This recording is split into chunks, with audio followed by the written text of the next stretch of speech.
Kosembona kuyiqiniso elinganani lokuthi umuntu uhambe ngesikhali ekhaya ngokomthetho akangeni. Umuka mfowethu. Hayi, iqiniso impela lo mfowethu. Ya. Impela ngokomthetho uma ngabe umuntu edlule ngesikhalo bengangena ekhaya. Hayibo, kanjani? Kunjalo mfowethu. Hlomuku umuntu bekumele mefika bese bekwa etendeni ngaphandle noma kushiyana imizi noma umengeza ukulala uzolandwa ekseni ushiye kumbiwa mase efika ngasemthamo esiyathathe ufihlo. Ya. Ngokuhamba kujika kwezinto kusho ukuthi abantu babone ukuthi hayi ngeke akukho right ukuthi umuntu mefike ngabe sangena kuphi endlini yakhe okuyilawula ngoba kubalekile uma ingane yomfana ube nendlu yakho ngoba mhla uphela uyoba nenkinga. Ngikhuluma iqiniso Hlomuka. Shuthi bagcina sebebona ngokwami ukubheka ukuthi akangene ekhaya. Base benalahlo muka. Baphambanise ekuthenini ke umuntu umeshone ngesikhali kusuke kufayela gezwe amanxeba before angene ekhaya. Bona bathatha bahlanganisa imbuzi yamanxeba nembuzi yokuvala umkhokha. Yikho isibhamu sibuya sigiya imizi mhlawumbe sesibuye kathathu noma kane.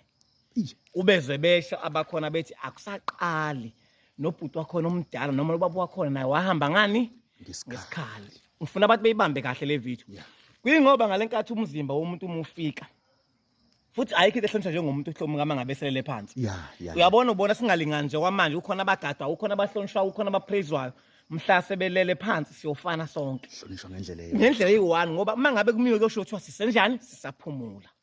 Yeswa manje uma ngabe sekusunywa khandwa kuthiwa senjani sesiyahamba siwela umfula njalo njengoba nakhulumeni kuyokwenzeka njengoba nakwisikhulu kuyokwenzeka kuyobe kwenziwa dase akekho umuntu othi ngishiya iphara liyahlonishwa yingakho lithi igama sibaluleke sonke uNkulunkulu siyalingana.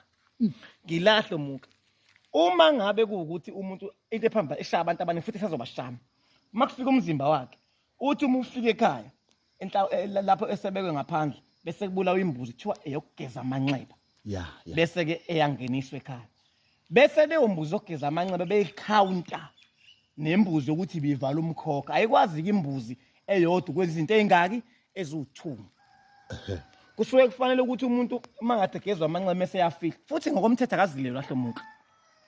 Ngesimo sokuthi abazali bayabuka ukuthi babuhlungu umuntu nengane yakhe oqala ugcina akwazi ungayizileli bagcina sebeyizilela.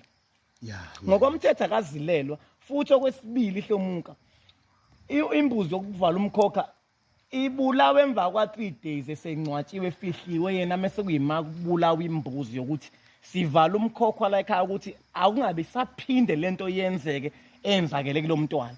Manje abantu bathatha imbuzi yokugeza amanxeba bezoyifaka nembuzi ukuthi bivala umkhokha hayi sikuvala umkhokha sigeza amanxeba bengasikhona ukuvala umkhokha bekugeza ini amanxeba obusezongeniswa egcikeni lele bengangeni ngokomthetho ekuqaleni ngoba useyinsila embi uma ungena kwakhe ekhaya usadinga ukuthi lo muntu avala umkhokha ahlangule udaba lakhe lusetshenzwe ukuze kuyima lo muntu akwazi ukuhlanjululwa bese kuyima ezongeniswa ekhaya ngoba umuntu uzothi uyabuliswa noma uyakhunjwa bathi abanye bamkhuphula abanye bathi uyabuyiswa.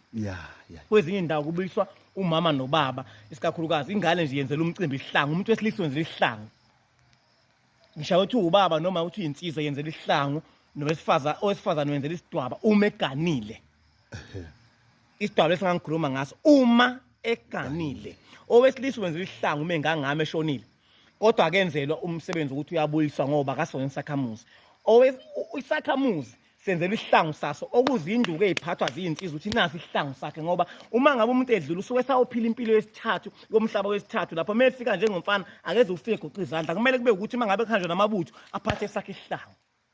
Yikho enzelwa ihlangu. So imbuzi ayingabi yodwa esuke ivimba umkhokha akube imbuzi yokuthi sigeza amanxeba bese bayimbuzi yomkhokha ngokomthetho umuntu akangeke angifuni umuntu athi inkosi embona bathi akuphendula abantu uthe abantu abangangena ekhaya sebeyakwenza kodwa abaqikelele Hlomuka ukuthi kuzoba nembuzi yokuvala amanxeba engafaniswa neyokuvala umkhokha bese kuthi mase efihliwe kuphela 3 days noma 2 days mase kuba nembuzi ethini sivala umkhokha.